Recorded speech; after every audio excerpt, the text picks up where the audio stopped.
Hello and welcome to the Ending Body Burnout Show. We are your hosts, Chris and Philly, co-founders of a multi-award-winning functional medicine practice, serving busy people with energy, mood, and gut issues. While busyness, addictive doing, people-pleasing, and perfectionism might be the norm, it's not normal, and it's a major contributor to health issues. Our goal with this show is to give you a holistic root cause approach to healing your body so that you don't have to continue doctor or diet hopping or popping a gazillion supplements hoping something might stick. So get ready to heal your body, get your spark back, deeply connect with yourself, and step into the life of your dreams. Let's dive in.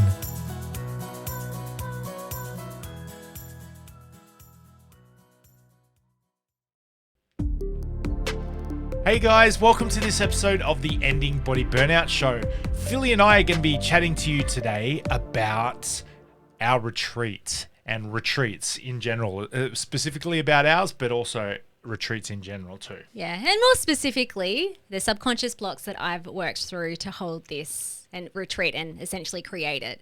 So the last 6 or so months, I've been dreaming about holding a beautiful, healing, transformative retreat for our community.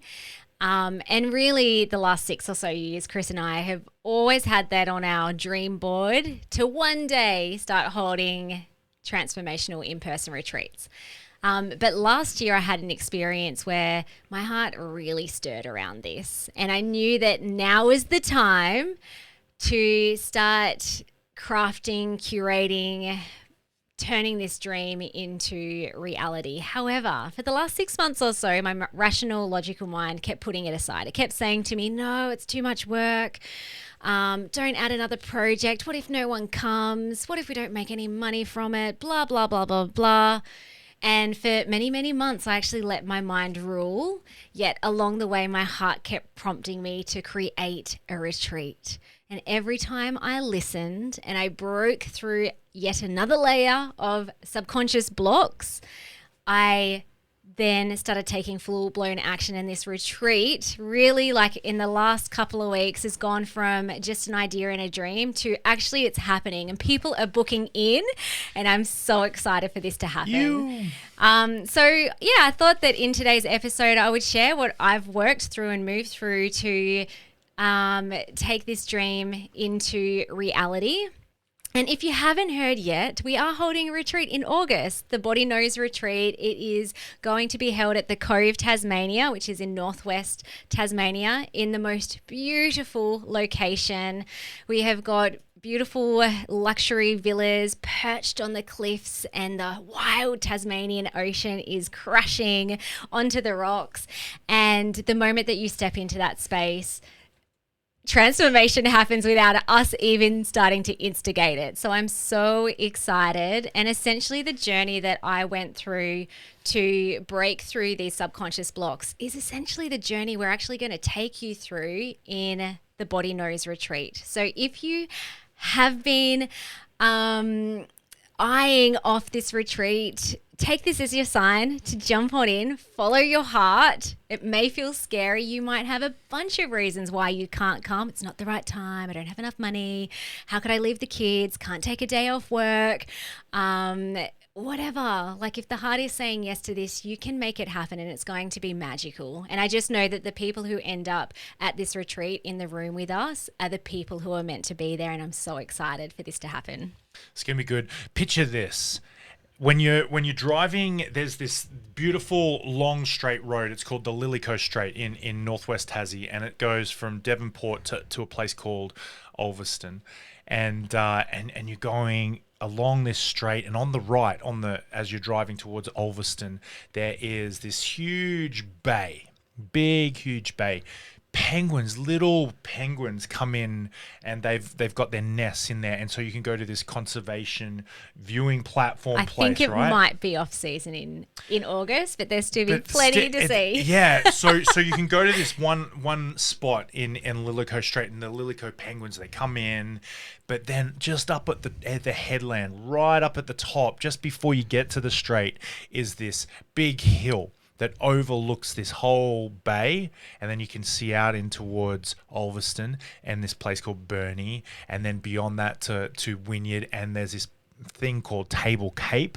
Google it. There's these wonderful tulip farms. It's magical. So from the cove where we're going to be holding our retreat, you get this on a clear, beautiful day. You can see just this amazing sweep of northwest Tasmania. You go to the other side of it, hike up the mountain, you look back towards Devonport and where we live in Shearwater, Port Sorell kind of area, out towards Narontapu National Park. Guys, my words are not doing this justice, is it, Phil? Like it is just like the most even the magical. photos don't do it justice. No, it's we live in paradise, and if you haven't been to our little slice of heaven in Tasmania, it's amazing. It's so one beautiful. must come. Yeah, and there's so many little nooks and crannies at the cove that they've done such a great job where you can sit and reflect. And so Philly and I have some beautiful, wonderful things that we'll take you through at the retreat. But then you get some time for you with you as well in the most healing and transformative place. Plus, they've got the coolest Highland. If you don't know what I'm talking Highland about, cows, look up Highland cows. Alpacas. They're just giant fluffy sheep. the cutest, coolest cows ever. And so as you're coming up into the cove, you go past these beautiful creatures, and then you get to the cove. It's amazing, guys. We can't wait to see you guys there. Yeah. And so we are now open for bookings. We've already had a bunch of lovely body whisperers. We're calling our retreat guests body whisperers because essentially during the retreat, you're going to listen in to what your body's trying to tell you and where it's trying to guide you to go. And we'll be breaking through subconscious blocks, stories, blocked emotion, using coaching, and also a lot of really bodily trauma-informed somatic processes, so that when you leave the retreat, you will be able to take beautiful, aligned, massive action to create what you want in your health and or your life. So we do have an early bird special happening at the moment. So if you book in before the 14th of May, 2026, you will receive a $500 discount. So an early bird special. After that, the price will go up. And there's 4 different types of villas available. Already the Cliffside Villa is sold out, and we only have 3 of the Lily.Co outdoor hot tubs left. So these beautiful villas are getting snapped up. So I definitely wouldn't wait if your heart is saying yes. Maybe not yet. Maybe it will at the end of the podcast. Maybe it will tomorrow. Who knows? Jump on to the show notes and you can check out the retreat. Okay, so let's dive into where it all started. For the past 18 months or so, I have really been leaning into living my life from my heart and operating from my heart. So my old default mechanism was living from my head. I was like massively in my head all the time and trying to like rationalize, logic my way out of problems, getting stuck in the amygdala part of the brain of the what ifs, and I couldn't do that and I shoulds and I have to's. And it was kind of exhausting. It was where a lot of my old perfectionism patterns were running from, and overdoing patterns. And part of my own healing journey of healing from body burnout was really learning to understand the signals from my body and learning to lead from my body, which is a big part of what we do with our clients inside our Ending Body Burnout Method program. And more recently, I guess my next evolution was going even deeper than the body and really understanding the beautiful intuition and wisdom that lives inside my heart, as it does with every single person. It's just a forgotten language and expression that we haven't been taught to really cultivate. So I think about my heart as my intuition. It's the deepest part of me that wants the best for me. And honestly, when you are living from your heart, it is the most magical place to live from. I experience more joy, more awe, more wonder, more happiness, and a really deep sense of trust with myself and life and the process of being in this universe as a human. So it is lovely. And sometimes, like I definitely still lead from my body as well. Sometimes if I have forgotten my heart, my body will speak up. And these are the skills and the techniques and the relationship with self that we will take you through on a journey during the retreat. So last year I did a spiritual transformational course with my meditation teacher, Thomas McConkie. And a big part of that was learning to listen from the heart. And I was having many months of really practicing into this. And something in my heart was calling for me to personally attend other people's retreats. And I was writing out or renewing my dream outcome and what I wanted for myself and my life. And retreats just kept coming up. And I'm like, okay, cool. Well, I think I can commit to attending one retreat a year. Maybe even two was on my dream outcome. And by one, it would be a bit more of a logistical plan to get there. So either an interstate, I haven't attended an international one, but even going from Tasmania up to Queensland is a little bit of a journey and requires some logistical stuff at home for me to be able to leave by myself to do what I want to do. So as soon as I committed to this, I got an email from one of our past clients, Melissa Marsden, who had just announced that she was putting on her retreat called Exhale, which I attended last year. And I've actually shared my story on our podcast back in November around the wonderful, honestly life-changing experience I had at her retreat. And during the retreat, this is where my heart started speaking to me, and it was saying, hey, this is a beautiful and wonderful experience for myself, and I can see how transformative it is. I was literally struggling with a problem in my life and in myself for maybe 3 or so months before attending the retreat. And I was actively working through breaking through it and resolving it, and was still struggling. And in 3 potent days at this retreat, I had broken through it actually in day 2. And part of that was my heart was desiring more play, more creativity, more connection with others and to the land, more spaciousness, more adventure. And there were 3 action points that I took as part of that. So one was our 4-week camping. When was Melissa's thing again? That was last October 2025. October, and then, cool. Yeah. So we went on a camping trip for 4 weeks around Australia, which was epic. And that really was coming from a place of listening to my heart and just trusting what my heart wanted. And then also I auditioned for a musical production as part of that too, because my heart wanted to sing. And I just kept getting these visions of being on stage and singing and dancing and being with a group of people and creating something magical. And I'm doing that with Chris in May this month, which is great.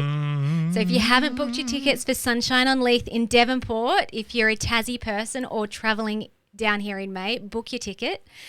Might actually put that in the show notes. And then the third thing that was an action step was hold a retreat, Philly. Hold a retreat for your people. And I had a bunch of beautiful ideas, but that again, as I said, was put on the back burner. It's too much work for that one. I'll go have fun and play with these other things. And so anyway, I put it on the back burner, and as I said before, my heart kept sending me these promptings. It's come on, hold the retreat. You know you want to. You know that this is going to be magical. I actually didn't really know why I was getting this heart prompting to hold the retreat. All I know, and I still don't know why, all I know is that something magical is going to happen as part of putting this on. That might be for the people who are there. I'm sure it will be. Maybe it will be for me. Maybe it will be what it would lead to. I don't know. I'm just trusting to go with my heart. Now, in order for me to go from too hard, don't do it, to we are now doing it and we've got people booking in, I actually as I was looking back, I'm like, how did I break through this? Oh, I used a framework called A.L.I.G.N, which is actually going to be the framework that will be the train that will take you through a transformational destination or journey in our retreat. Do you want to just give we might do a full podcast on A.L.I.G.N later on, but do you want to just give like a quick recap on what the A.L.I.G.N framework is? So when I share my story, I'm going to tap into the 5 phases or steps. Yeah, cool. Okay, so A.L.I.G.N is actually an acronym. So A is awareness. Most of our processes start with the awareness piece, and we talk about in A.L.I.G.N, we talk about being aware of where you are. And if you think about what being aligned is, it's a really good metaphor as well for coming back on track. So if you feel like you've gone off track in your life, or you feel like I'm not where I want to be, or you feel like something's not right, you might not have another way of describing it, or you feel stuck. The awareness piece is the first bit. It's like, I am here. I am where I am. I am not where I'm not. I'm not in this fairy tale unicorn fluffy duffy rainbow land. I am in this part. I am in this location. I am doing this. I am being this. I'm having this. So awareness is the very first part of A.L.I.G.N. L stands for leaning in, or letting it. And leaning in is really about finding the edge, finding your comfort zone, finding where you are safe, but where you feel a little bit scared, where you feel a little bit of an aversion or a resistance or a frustration or an uncomfortable sensation or an emotional situation going on, and you feel like, there's a real edge there. Any further, any more leaning in, any more feeling this feeling, and I'm over the edge into this. So L is all about leaning into it, but only to the edge, not going over the edge, staying safe. And then I is all about receiving insights and inspiration, that inner knowing, the I in insights. And then there's also how do you spell A.L.I.G.N? G is about grounding, coming back down, coming out of your head and into your body, connecting with yourself, connecting with the environment around you. And N is all about navigating. It's like, okay, now I'm aware of where I am and what's going on for me, and I've leaned into it. I'm not running away anymore. I'm done with that. And you're also receiving insights. You're also receiving insights from your body, and you're aware of the knowledge that your body is whispering or shouting at you, to you, for you. And then you feel grounded. And then navigate is all about, all right, these are the cards I've got. This is the game I'm playing. This is how I want to play this game moving forward to get me from where I am to where I want to go. I need this resource. I need that resource. I'm going to leave this behind. I'm going to bring more of this into my life. I'm going to call into my community, my crew, these people. I need this. I need that. I don't want this. I don't want that. Navigate, get you on track. So that's A.L.I.G.N. Awesome. As you could probably tell, we need this retreat, the time and the space The 3 days to go through this with you is so deep. It's so potent. Yeah. And for our clients, know we could talk about this forever. Yeah. And a little piece with the grounding that I think you missed is grounding isn't just about like being present and regulating. It's actually creating deep subconscious safety. And so that's often where like the big breakthroughs, if your body is holding on to something, where it's like, can't do that, too scary, that's where, really using more bottom up practices, so more somatic practices to break through what you need to break through in order to feel deeply safe within yourself to move forward to do the thing that you want and need. I like this thing that my youngest daughter and I talk about when she has some anxiety or some anxious thoughts, some fears of the future. She says, "What if, Dad? Or what if blah, blah, blah happens?" And my favorite reply to her is, "Well, then it happens," or this goes on. And then now she will say, "So what if, it'll happen." She kind of catches herself. But also we call them what ifsies. And so that's up here in fairy tale land. So grounding is all about coming down, feeling safe, getting out of that fear a lack, victim, slave mindset that might be up in your head and coming down to you, to reality. Let the rubber meet the road, so to speak. Yeah. Okay. So, so I'm going to talk about awareness and leaning in terms of what was showing up for me. So I knew that when I started getting curious around patterns, sensations, emotions, I knew that there was something that was off inside of me, because I kind of started feeling like work, life, kind of like just my existence in general was feeling a bit like Groundhog Day. Not because anything was bad. If anything, life and business and family are the best, or were the best that they have ever been. But I was starting to feel a bit apathetic, a bit like ho-hum, sort of like I'd lost my spark, my mojo, my zest, my passion. And it was very confusing because, as I said, it is the best that I had ever felt in my whole life. But something was off. And it was also showing up to like even with our last launch of the Ending Body Burnout Method program, usually I like show up really like energetically and I'm so excited for to happen. And it wasn't that I wasn't excited or I didn't want it to happen. I wanted to invite new clients in, but just that zest, like something was missing.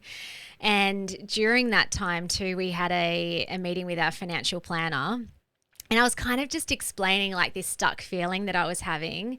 And I can't remember. I think you said, Chris, maybe no, I said, oh, I think it's because. Was it really smart? It was probably me. No, I can't remember how it came up, but it's something around creativity. I was just feeling I'm just kidding, like. guys. The smart stuff comes from her. I was feeling like I was doing a lot of things and we were producing a lot of things and we were helping a lot of people, but I didn't have a lot of time for my creative soul to express. And then I said, isn't that like just what a business owner is? All business owners and entrepreneurs are creative. And I think you or Julie said, no, actually not all are. And I started crying. And I'm just like, why am I crying in this financial planning meeting? Like, what's going on here?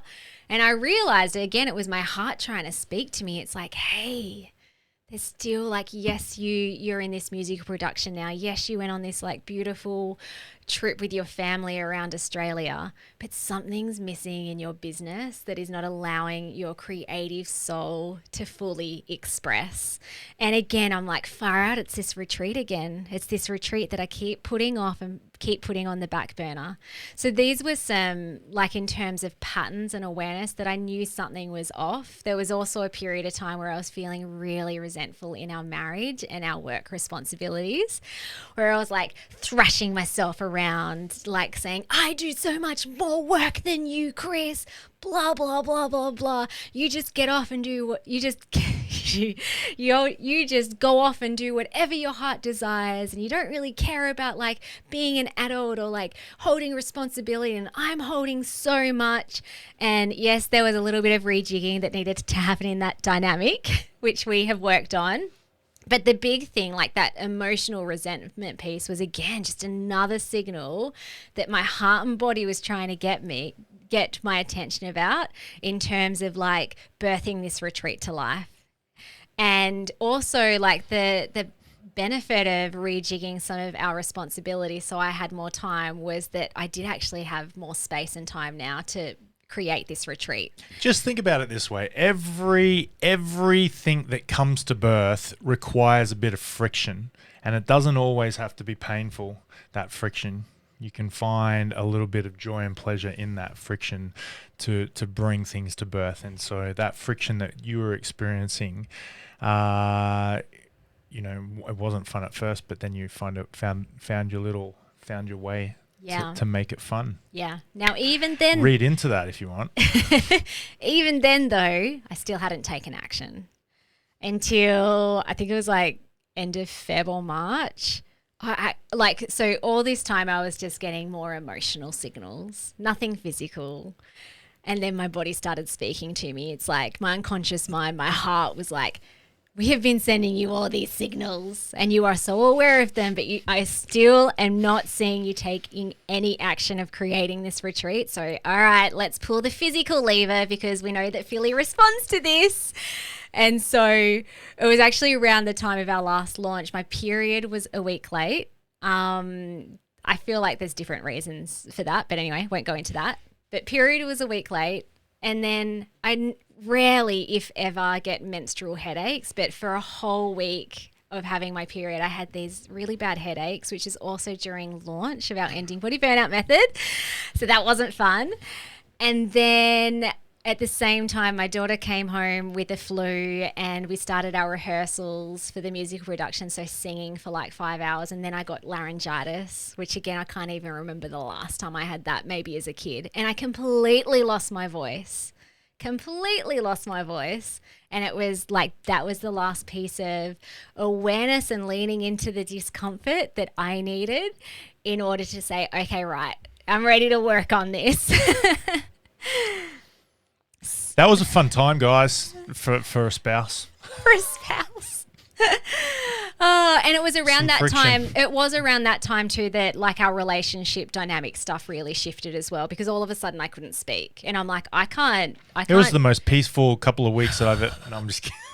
Well, I couldn't. Like, I had to reschedule all my clients. I had to palm off like podcast recordings to Chris and workshops because I lost my voice, and then that also gave me the reminder that, oh, I can palm things off. Like, I can delegate. And Chris is more than capable of holding like this space that I had been holding, so that I can have extra space over here to create this retreat.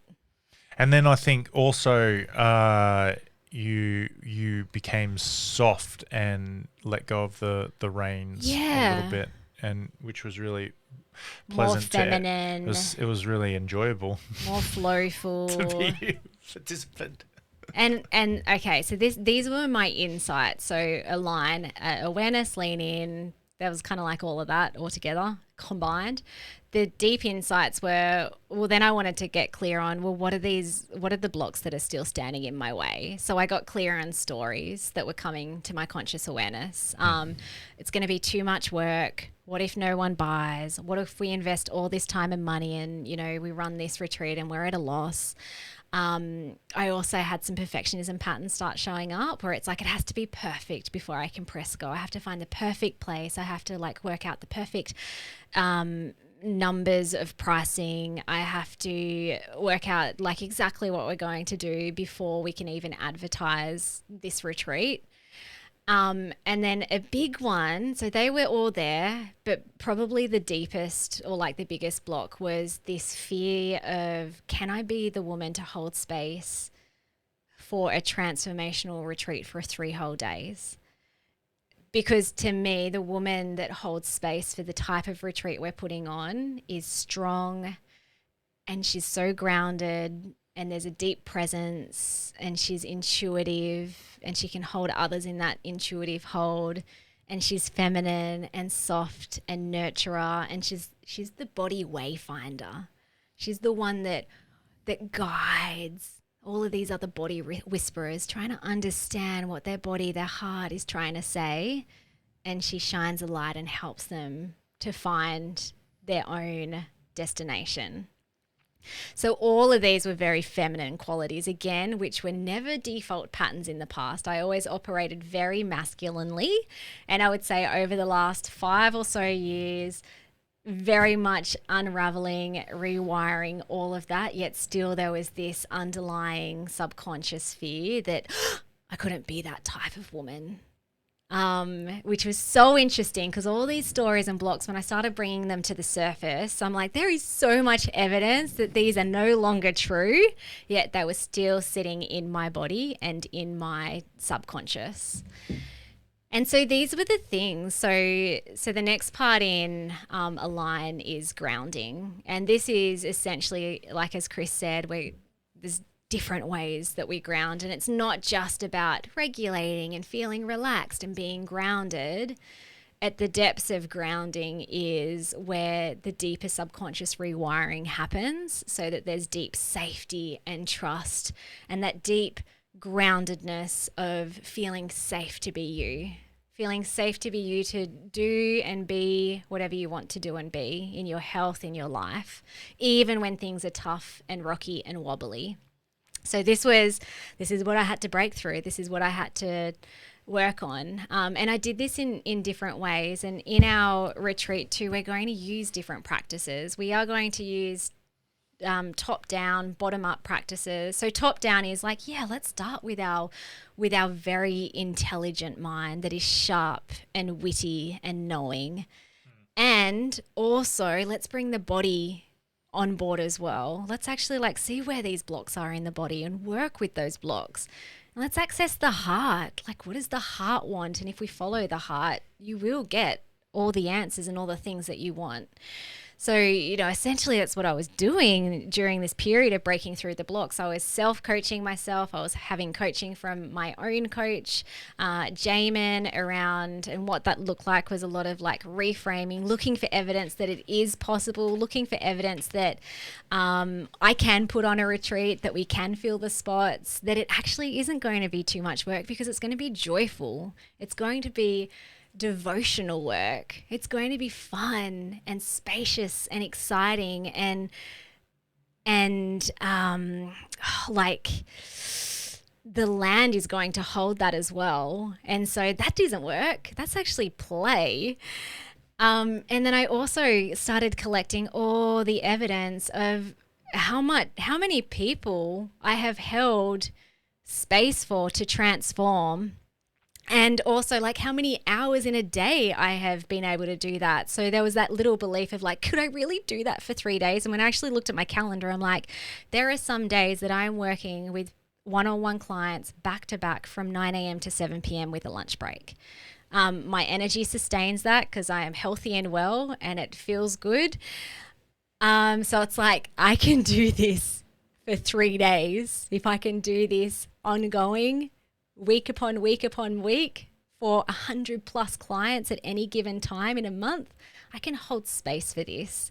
And there were also like, again, I was collecting evidence around being this woman that is grounded, that is present, that is wise, that is intuitive, and finding evidence for how that is different in my parenting, in my marriage, in how I show up for clients, in how I show up for myself compared to in the past. Because essentially there was a little past self that was holding on to the fear of, but you're not feminine enough to do this. I remember Chris held a workshop for our clients around this time as well, inside our Ending Body Burnout Method, and it was all about journaling. So I jumped on it to like hold space for our clients as well, but I was also journaling for myself, and there was a lot of stuff around my being state, and I was journaling around like I am being, and I choose to lean into more being that is open and expansive and flowful and present and touchy and emotional and soft and slow. And again, anytime my heart whispered to me, hold the retreat, instead of shutting it down, I just expanded that feeling and that calling. Whether that was through journaling or a conversation or visualizing it, to the point where I then took action. And so that all beautiful stuff. There was also some perfectionism things as well. Like I was like, oh, hang on, I don't need to know everything before I press go. Venue would be good to know. Let's find the venue. Yeah, there's usually like a minimum. Like in perfection, there's a minimum required to get the tick. Yeah, like for the retreat, it's like before we can sell tickets. Well, actually, no. And I've also found people who are experts in retreats who are just the type of women that I want to role model as retreat holders. Amber, I forgot her last name, is one of them, but she's like, I launched my retreat without even knowing the venue and I sold 20 spots. I'm like, oh, okay. So actually there's probably like not even a minimum. I can do whatever I want and I can be messy around this. My one North Star, I guess, was as long as I follow my heart, I know magic's going to happen with this retreat. Yeah. And just thinking about having faith in the process that we will be taking you guys through. Which is what we embody. Yeah. Like I think, at our next one, we could really, I guess the minimum would be a vague date, and it would be in Tasmania. Like that could be like, I mean, I'm just picturing myself. I don't know how you guys who are listening to this feel about that, but for me, that would be enough. Like I'd be good to go, and then just have the faith that are these guys going to actually run it? And like if that confidence tick was all ticked, those things, that's really all people would need to be able to make a decision. Yes. And then maybe not to put it like a full all down, but then again, who am I to tell you what you would be willing to do? But yeah. Yeah. And the thing that helped me to let go of the perfectionism patterns too was staying intentional and getting clear around the intention behind the retreat. So number one focus is transformation. Do we need the perfect photos? No. Do we need the like the perfect food plan mapped out? What if the food runs out? But at the end of the day, if transformation is number one, then that is what is the North Star and what I trust in. And I know that both of us can create a space that is transformative, even if it was in a tent with baked beans. But it's going to be way better than that. Oh, I'll transform you in the tent with baked beans. That's for sure. Did you think about that? No, not at all. And breathe in and breathe out. Oh dear, so funny. Now, there were two other things, and this is why there is going to be a transformational breathwork session as part of this retreat. But no baked beans. No baked beans during that. But I did, I booked myself in for a transformational breathwork session in February and then another one in March. And again, in the February one, during the breathwork session, I connected back in with the heart, and it was just like, this is going to happen. But even between the Feb and the March breathwork session, I still hadn't taken action. But the dream was growing. Like the dream actually now felt like it's going to happen. I just don't know when or where or how. In the March session, I went in again with the intention that it's like, hey, I still feel a bit blocked with this. This is my intention to self. Is there anything else I need to break through in order to be able to take action with this retreat? And the most magical thing happened. So the first part of the transformational breathwork session, I mapped out everything that was going to happen in the retreat. Including the name of the retreat, the body knows. It just kept coming as this like, almost like someone was whispering it to me. And I felt it in my body. I'm like, yes. And so I had this most magical experience during the transformational retreat in the first half of the session. Then the second half of the session, unexpectedly, I felt an overwhelming sensation of grief and sadness, to the point that I started crying, and I was like, whoa, where is this coming from? It's like everything is connected. So I think this is connected to the retreat and my intention, but like, what the heck? And then as this sadness started coming forth and I guess like essentially being released in my body or from my body, the memory of our first pregnancy showed up. So before we had our eldest child, Poppy, we struggled with infertility for about 2 or 3 years, finally fell pregnant. We were both so happy. And then at the 12-week scan, the baby had died at 8-week mark. And basically I'd been holding a baby for 4 weeks that was dead in my belly, feeling so excited about the life that we were bringing to life. So that was a really hard time. And what was confusing about it showing up in the breathwork was like, I have done so much work around this. And when I think back on it, I have no emotional charge around it. Like there's still that like that negative, element of sadness, negative emotion, sadness and grief and like loss, but it's not consuming. It's kind of like I feel like there's a lot of integration and it has been processed. And so it was really interesting that showed up in the breathwork session. And then at the end of the breathwork session, I got this really clear image of me holding my 3 babies. So first baby, Poppy and Elsie, and then a big me holding all of us. And then Oh, right. and Yeah, then cool. it wasn't the world, but it was almost like humanity. So other people holding the big me and the little me and my 3 Group babies. hug. Group hug. But it was so beautiful and magical. And there were a few things that I feel really came through in that. One was like, yeah, I think I was just breaking through that last bit of fear around what if I birth this beautiful retreat into the world and I lose it? What if no one wants it? So there was elements of loss and grief and like fear that like maybe I'll put all this, not even work, but heart and soul into this and no one comes. But then on the flip side, it was actually something that has held in my body since the miscarriage of the grief that is stronger than the loss is the way that the community around us at that time, especially like came to support me. Like there were a few family members and a few key women. I'm even Yeah. getting emotional about this that came with so much love and so much support and so much femininity and so much nurturing that like I would never have had that if I hadn't lost our first baby.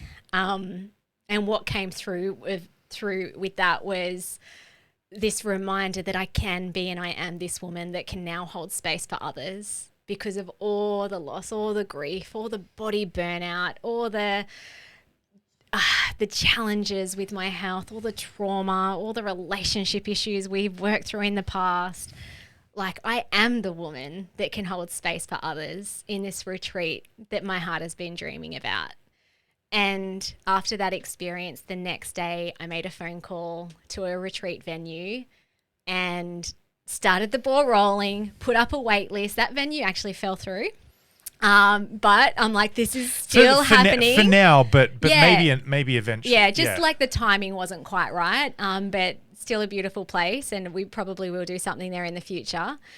But it did not stop me. I was just like, okay, cool. I just made a decision that it's like this isn't the right space for this time. Chris and I dropped into the Cove, Tasmania the next day on the weekend. That was a Saturday. And then by Sunday, we'd signed the contract to like hire out the whole venue. And then it's like, cool, let's create a landing page. So all of that happened in like, by the time we, there was a bit of a waiting period with the first venue, but the moment that we switched to the other one, it all happened within like less than a week. This was 6 months of me trying to break through this thing. Actually, I didn't know. There was a lot of awareness first, but the breaking through actually didn't take a lot of time when I was ready to like move forward with it. I think that miscarriages are beautiful, and I think that the little baby, the little soul that you held space for, had it took up space, and it literally took up space. It literally had place. It had space, and whatever happened with its life post that time and space happened, and I think that there's so much beauty, so much pain in creation that sometimes it doesn't come to our expected term. We don't give birth in the way that we expect, and that hurts. That is really painful, and I think that this is just a bit of criticism here. That I think that there's poetry, there's beauty in that, there's love in that. We love that little baby. We created emotion and support, and whatever happened after that. And I think that with this retreat is another baby that we're bringing to the world. And I mean, you think of the other venues and all this sort of stuff that were not carried to our full term of expected, but it's beautiful. We've had beautiful conversations. We've networked with some wonderful people, and it's been wonderful. It's been beautiful. Well, yeah, and it was that baby made me a mother.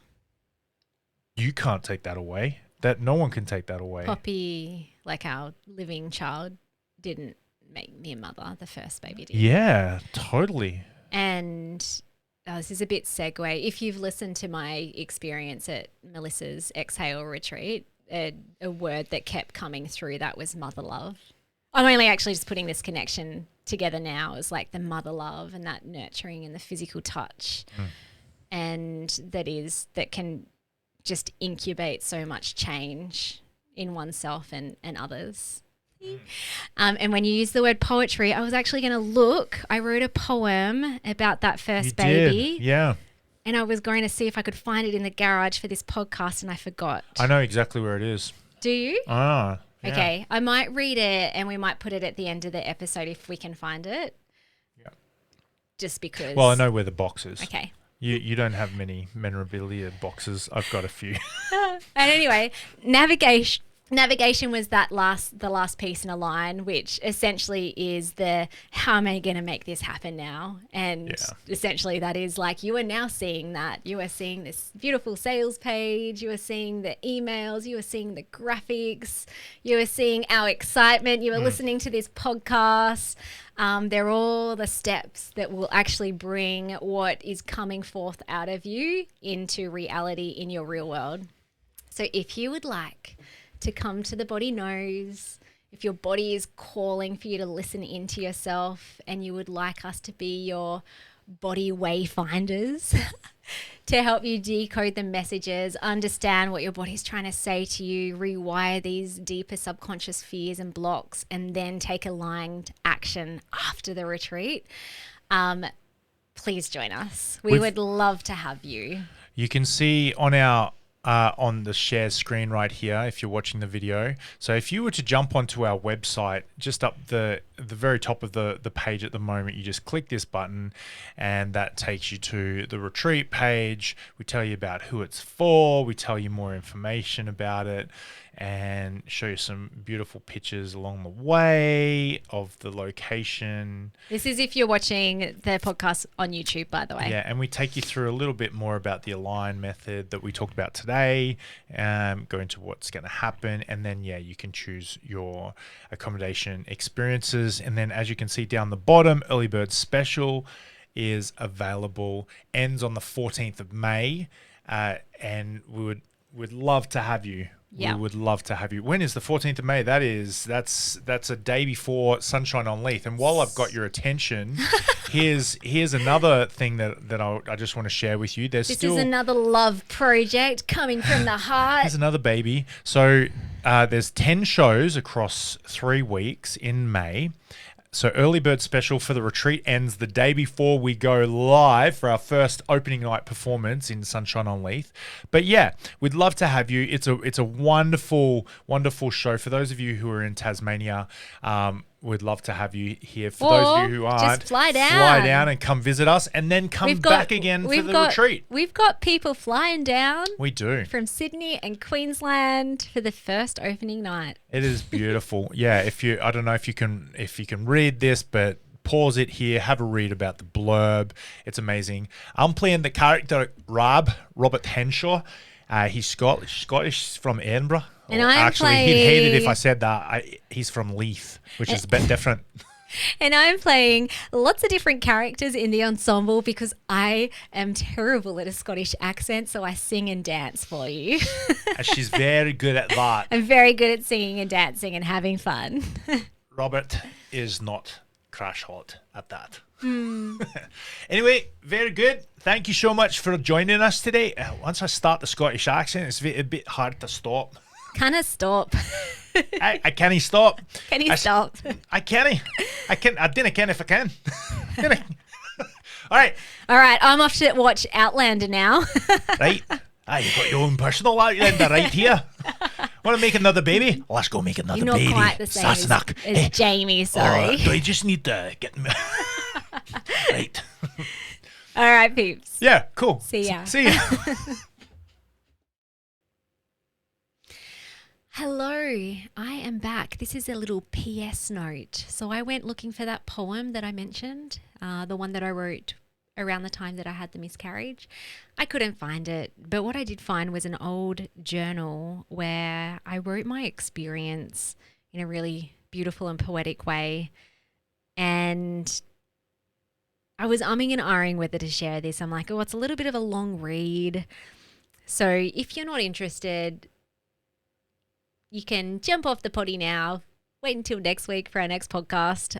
But if you would like to stick around and just listen in for no other reason than just listening in on my personal journey around that time, so this is back in 2011, then yeah, would love to have you listen. So I was given this book by a dear friend who made this beautiful journal. And I woke up with anticipation pounding in my heart. Finally, I had made it. We had made it. 12 weeks today. 12 weeks of being pregnant. We're safe, I thought. Although lingering in the back of my mind was always that tiny glint of fear. What if there's nothing inside my womb? What if there's no heartbeat?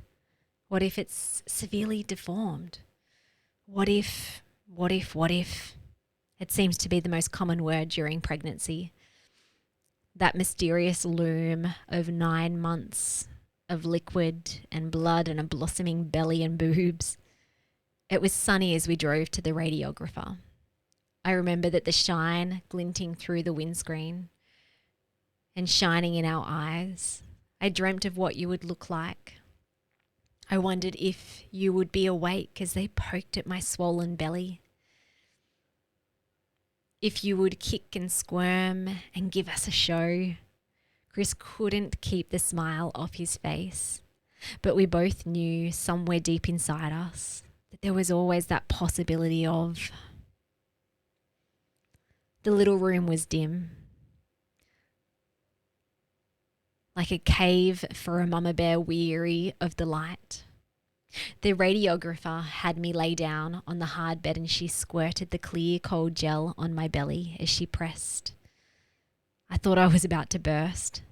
How full was my bladder? And then there you were, a small smudge on the screen, cocooned at the ground of my uterus. I watched Chris smile, shiny-eyed at you, a boy. Of course you were a boy in his eyes. But the radiographer's silence was threatening. This wasn't how it should be, so quiet as if someone had died. She should be pointing to you as if you were on our first tour. There's the head, there's its fingers, there's its little heart, such a strong, strong beat. Finally, she spoke. We're going to have to do an internal. What I'm seeing is an 8-week fetus. I'll be able to get a better look inside. So I undressed and released my over-brimming bladder. I should have felt relief as I emptied myself, but all I could think of was something else being emptied too. Back on the hard bed, she poked an intrusive implement inside me. I saw you again, a flicker of black and white on the screen, like a little bird about to fly away from my reach. I felt a tear fall down the side of my face. Be strong, be strong. Chris tried to hold my hand, but I couldn't stand his touch just then. Perhaps because it'd make me cry, perhaps because this was somehow something I must endure alone. Who knows how we are going to react at times of loss. I'm sorry, the radiographer finally said. I'm not detecting a heartbeat. It appears the baby died at 8 weeks. My body stopped. I felt my lips clench, trying to clench back something more than tears. The specialist came in to double check the results. He was a professional kind of man, Of course he was sorry, but he kept talking so clinical, so procedure-like. I wanted him to stop. I wanted to damp my hand over his mouth, smother his clinical words. I wanted back the silence that I had dreaded before. And there was Chris's touch on my shoulder, closing in on me as if he wanted to hug me but was unsure. And I felt claustrophobic in that dark cave room. And I wanted him to shut up. I wanted to be untouched. And I just wanted to cry, but not here, not there, not in that intrusive place, humiliating place, an echo of your smudge still lingering on the screen. So I bit back my tears. You choked me from the inside. I choked on you. The tiny heart not beating, not pumping, not moving up and down. I was glad to leave that place, to walk out into the glove of sun. At least they gave me your scan and didn't charge me to confirm your death. That was kindness. The start of many tokens of kindness towards Chris and I. There were phone calls of quiet sorries, and they say these things happen for a reason. Perhaps the baby didn't have a lung.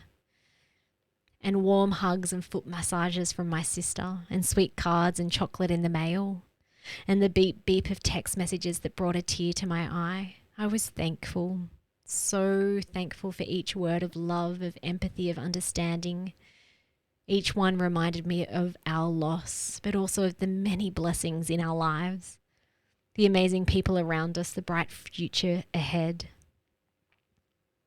At home that night after the scan, Chris and I looked at the X-ray photos of you. Some an incomprehensible smudge, as if someone had pressed their thumb on you and squashed you. But these were a few pictures of you where you had a face, such a small, tiny, perfect face. I cried and smiled at you and imagined you alive, swimming in my waters. I tried to show Chris your face, but he couldn't see. Urgently, frantically, I pointed at your eyes, your lips, your nose. Look, Chris, it's there. Tell me you see him. I needed Chris to see, to acknowledge that you had been, that you had a human form, that you had been ours. Finally, he picked your face and he let out a laugh and then a sigh, and we laughed and sighed together, especially at your nose. Such a big nose like your father's. I slept well that night, thank goodness. But when I woke, it felt as if I'd been hit in the guts. That sudden sinking realization that it had not been a dream, that it was real. 2 days later, I went to my GP, Dr. Better, a shy, awkward South African man that phoned the gynecologist at the hospital straight away and got me booked in for a D&C. The gyno took one look at my scan and confirmed the baby had died at 8 weeks, but my uterus was the size of a 12-week one. If left to miscarry naturally, I could be faced with a lot of bleeding. My granny and granddad sat with me while I waited for the procedure. Granny's loud, ever-constant voice filling the quiet room of the hospital. The nurses were all lovely, prepping me for the procedure and general anaesthetic. I'd never had an operation before. If it wasn't for the situation, it would all be very exciting. I was left alone on the bed for a time. Everything had happened so fast that I'd had little time to think of you. Perhaps that had been good. I didn't want to cry. I needed to be brave. But for a moment I thought about the bleeding, the week before the scan. It had only been a tiny amount, once a day, a little blood for 4 days running. The first time I saw the pink on the toilet paper, I freaked out. No, this can't be happening, not to me. Neither of my sisters have had a miscarriage, not me. I had I had myself so worked up I had felt sick, even though I knew light spotting was very common and normal during pregnancy. Chris had said a prayer for me the next day. I yearned to hear his voice confidently and with the spirit say the baby would be okay, but his voice faltered as he said and only whispered that it would be safe and healthy. At Amen, I sat there slumped, tears burning my cheeks, filling my mouth with salt. Why did I not feel comforted? Why did I feel as if a heavy cloud was weighing on my shoulders? We both knew then not to expect a happy ending.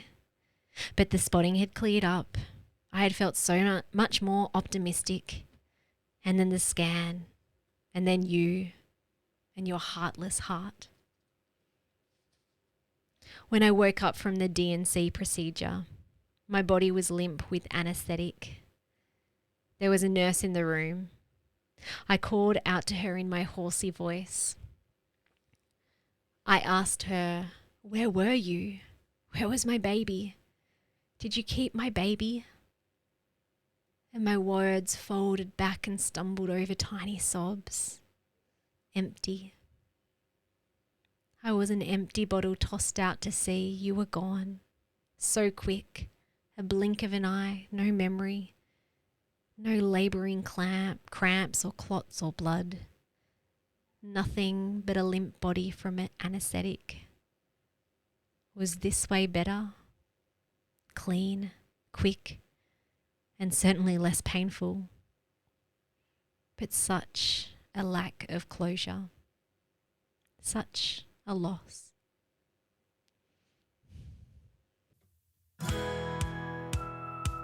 Thank you so much for listening. We so appreciate you. If you'd like to give us extra smiles, drop us a review and spread the love by sharing this episode. You can also rate your own state of burnout and the root cause contributors by taking our Ending Body Burnout Assessment on our website.